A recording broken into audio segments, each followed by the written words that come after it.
बहुत बहुत धन्यवाद। तारीख है 13 नवंबर 2024, समय हो गया है 06:39 PM। So just now I uploaded a few quotes with my Central Vigilance Oath certificate, and there was written by me on that rectangle certificate, my rectangle oath 2.37. What is the meaning of this? In front of you, everyone is saying that whatever is your oath, whatever the text is written on this certificate is nothing for us. It's a nothing in front of our Quran, our Guru Granth Sahib text, our Sri Ramcharitra text. This rectangle means ayat. The paragraph was written by Central Vigilance Commission of India, is nothing in front of us.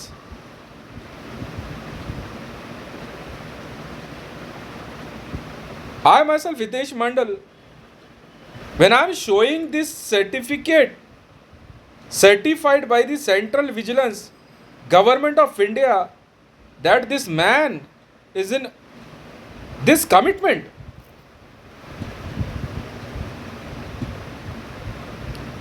they are challenging us by their Quran rectangle, the Quran ayat. They are challenging those beautiful lines forward by Central Vigilance Commission that each and every Indian citizen should take this oath, and every Indian government officer must take this oath. This is the thing. In Hindi, भाई पूरे विश्व में भारत सरकार के द्वारा जारी किया गया सेंट्रल विजिलेंस का ये जो सर्टिफिकेट है, अगर आप इसकी ओथ लेते हैं, कमिटमेंट ओथ है ये, तो मुसलमान ये कहते हैं कि ये जो ओथ है ये आयत कहलाती है। ये जो आयत, ये जो टेक्स्ट भारत सरकार ने लिखा है, ये कुछ भी नहीं है। इससे बड़ी ओथ हमारी कुरान में है। वो कहते हैं कि ला इलाहा इल्लल्लाह जो बोल दिया उन्होंने, ये ज़्यादा बड़ी है। नहीं सर, अगर आप भारत सरकार में हैं और भारत के नागरिक हैं तो इससे बड़ी ओथ कोई नहीं है, ये मानते नहीं है।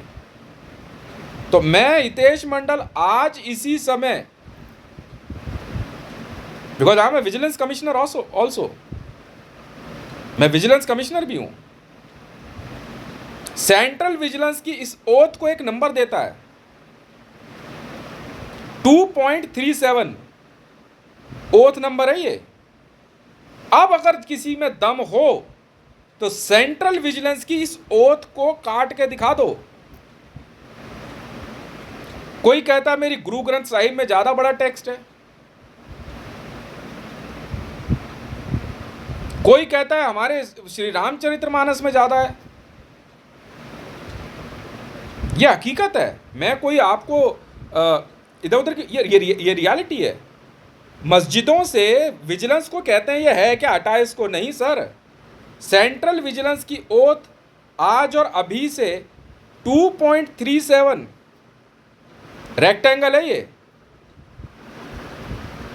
और अगर किसी को ये लगता है कि वो हितेश मंडल के इस सर्टिफिकेट जो भारत सरकार के द्वारा दिया गया है को चैलेंज कर सकता है, तो स्वागत है उसका रेक्टेंगल में। इट्स अ रेक्टेंगल, मैं स्वागत करता हूं आपका।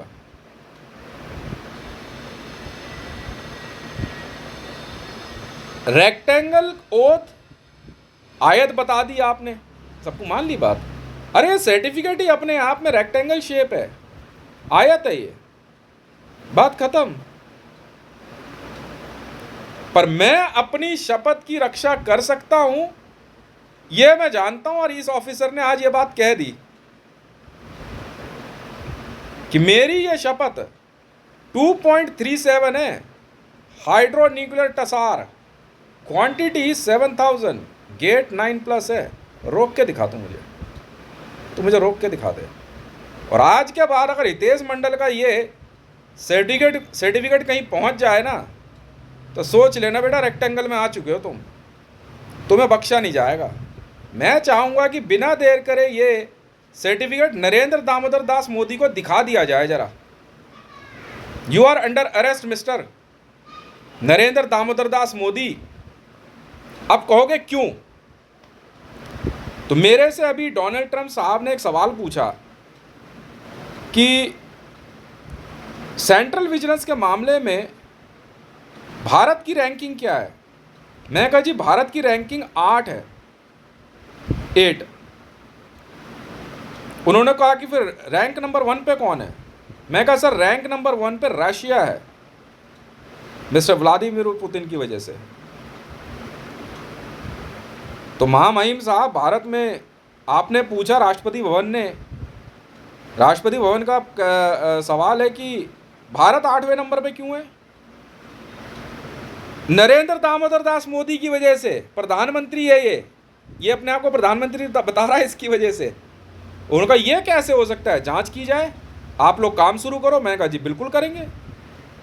काम शुरू कर दिया। मैं आपको महामहिम जी, अभी क्योंकि मैं ड्यूरिंग वॉर जोन में चल रहा हूँ, इसलिए मैं खुद आके आपके आगे पेश नहीं हो सकता हूँ, क्षमा चाहूँगा, पर मैं रिपोर्ट भेज रहा हूँ वीडियो के थ्रू।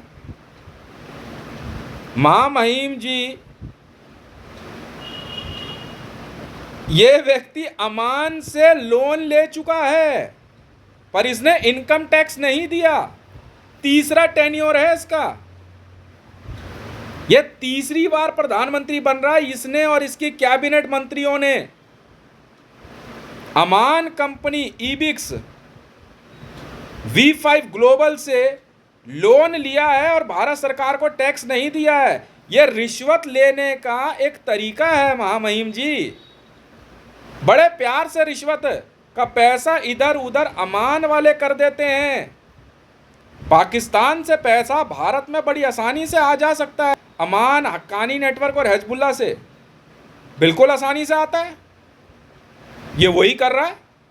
इसी बात को महामहिम जी मैंने उजागर किया कि किस प्रकार भारत में सरकारी अधिकारी, गवर्नमेंट ऑफिशियल्स अमान, जी हाँ, जो कि दिल्ली में Bharat Nagar new friends colony में जिसका ऑफिस है, इसके जरिए आसानी से रिश्वत ले रहे हैं महामहिम जी। हजारों हजार करोड़ रुपया अपने अनाप शनाप हरकतों से बनाई हुई प्रॉपर्टी को बिना देर करे अमान में गिरवी रख के, सऊदी अरेबिया को गिरवी रख के पैसा ले लेते हैं और डॉक्यूमेंट सारे सऊदी अरेबिया के पास चले जाते हैं और इसी रास्ते से भारत सरकार की संपत्ति बहुत आसानी से चोरी छुपे सऊदी गवर्नमेंट के अंडर जा रही है। ये मैंने बताया मैडम जी। मैं उन्हों जांच अधिकारी। मैं इस समय अमान टनल पूरी क्लियर करके अमान जब्त कर ली। मैंने अमान जब्त करके हक्कानी नेटवर्क में काम चल रहा है। अभी मैं हक्कानी में ड्यूटी कर रहा हूं। मैं तो सरेआम कहता हूं, आज मैंने फिर एक बंदा पकड़ा है, बिल्कुल पकड़ लिया आज। मैडम जी, ये सरकारी अधिकारी अपनी अनाप शनाप हरकतें करके किसी की भी प्रॉपर्टी जब्त कर लेते हैं और बाद में उसके पेपर अपने आप बनवा करके अमान से बनवा लेते हैं पेपर, अमान कंपनी के द्वारा। और इस अमान कंपनी के बोर्ड ऑफ डायरेक्टर में अभी देखिए ना, रूस भी कैसे नीचे गिरता है, रैंक नंबर 1। ठीक है सर, मान ली बात आपकी, मान ली बात आपकी, पर विजिलेंस के मामले में आर्मी का खेल नहीं है। मैं भारत सरकार का कर्मचारी था, हूं और रहूंगा। V5 ग्लोबल कंपनी रशिया की है सर, और पूरे विश्व में सरकारी अधिकारियों से रिश्वत का लेन देन करवाने में ईबिक्स और V5 ग्लोबल का हाथ है सर।